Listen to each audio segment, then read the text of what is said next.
ప్రతి ఉదయం దేవుని వాగ్దానం అనే కార్యక్రమానికి ప్రేమతో మిమ్మల్ని ఆహ్వానిస్తుంటున్నాను.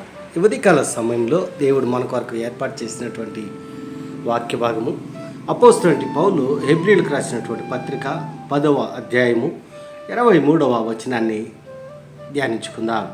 అపోస్తలుడైన పౌలు హెబ్రీయులకు రాసినటువంటి పత్రిక 10వ అధ్యాయము 23వ వచనాన్ని ధ్యానించుకుందాం. వాగ్దానం చేసినవాడు నమ్మదగినవాడు కనుక మన నిరీక్షణ విషయమై మనం ఒప్పుకొనినది నిశ్చలముగా పట్టుకుందుము. క్రీస్తునందు ప్రియమైన దేవుని బిడ్డలారా, ఈ ఉదయకాల సమయంలో పరిశుద్ధాత్మ దేవుడు మనకిస్తున్నటువంటి వాగ్దానం చేసినటువంటి వాడు నమ్మదగిన వాడు కనుక మన నిరీక్షణ విషయమై మనం ఒప్పుకొనినది నిశ్చలముగా పట్టుకుందుము. ఈ యొక్క మాటల్లోని ఆత్మీయ సత్యాలను, ఆత్మీయ మాటలను, అర్థాలను మనము గమనించినట్లయితే అపోస్తలుడైన పౌలు హెబ్రీలో ఉన్నటువంటి సంఘానికి, విశ్వాసులకి ఈ యొక్క పత్రికను రాస్తూ ఈ యొక్క మాటలను మాట్లాడుతూ ఉంటున్నాడు.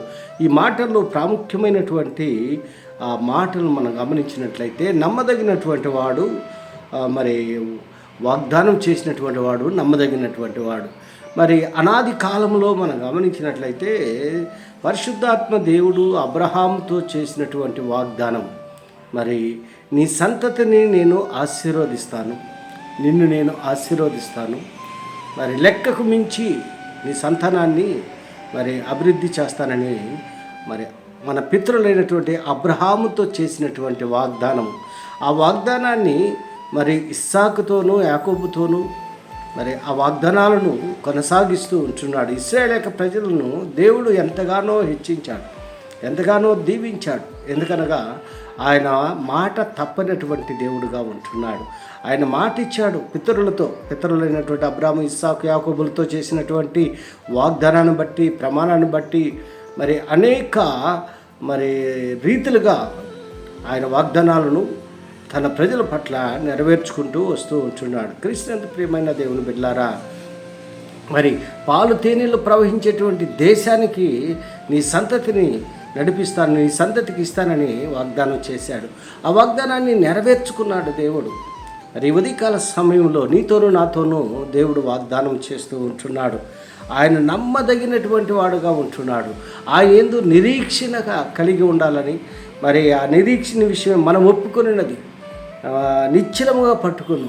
ఏంటి అనగా ఇక్కడ మనం గమనించినట్లయితే ఎలాగనగా ఆ దినములైన తర్వాత నేను వారితో చేయబో నిబంధన ఇదే, నా ధర్మ విధులను వారి హృదయమునందు ఉంచి వారి మనస్సు మీద వాటిని వ్రాయుదును అని చెప్పిన తర్వాత వారి పాపములను, వారి అక్రమములను ఇకను ఎన్నటికీ జ్ఞాపకం చేసుకొనను అని ప్రభువు చెప్పుచున్నాడు. మరి నిరీక్షణ అనేది కూడా ఇంపార్టెంట్, చాలా ప్రాముఖ్యం. క్రీస్తునందు మరి ప్రియమైనటువంటి దేవుని బిడ్డలారా, మరి దేవుని యందు నిరీక్షణ కలిగి ఉండాలి.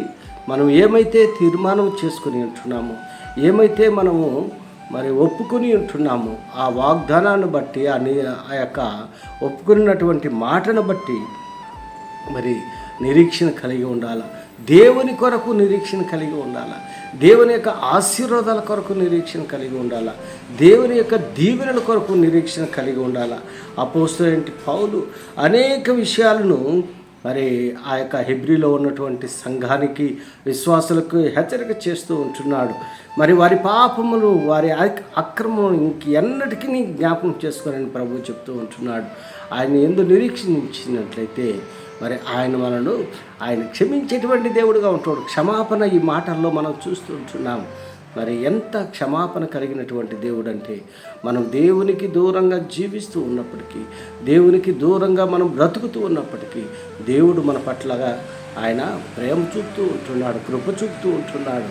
మరి ఈ ఉదయకాల సమయంలో దేవుడు మనకిస్తున్నటువంటి ఈ యొక్క వాగ్దానాన్ని, ఆ వాగ్దానాన్ని మనం స్వీకరించి ఆ వాగ్దాన ప్రకారం నిశ్చలముగా మరి నిరీక్షణ కలిగి ఆయన యందు విశ్వాసం ఉంచి, ఆయన ఆజ్ఞలలో పాటించి, ఆయన కట్టలను అనుసరించి నడుచుకున్నప్పుడు దేవుడు మనల్ని క్షమించేదానికి ఆయన సంసిద్ధంగా ఉంటున్నాడు. అట్టి కృప నీవు నేను పొందుకొని దేవునికి మహిమకరంగా ఈ లోకంలో జీవించాలని ఈ కొద్ది మాటల ద్వారా నేను హెచ్చరిక చేస్తుంటున్నాను. దేవుడి యొక్క మాటలను మరెక్కువగా మీకును, మీ కుటుంబాలకును ఆశీర్వాదకరంగాను, దీవెనకరంగాను మార్చినగాక. ఆమేన్.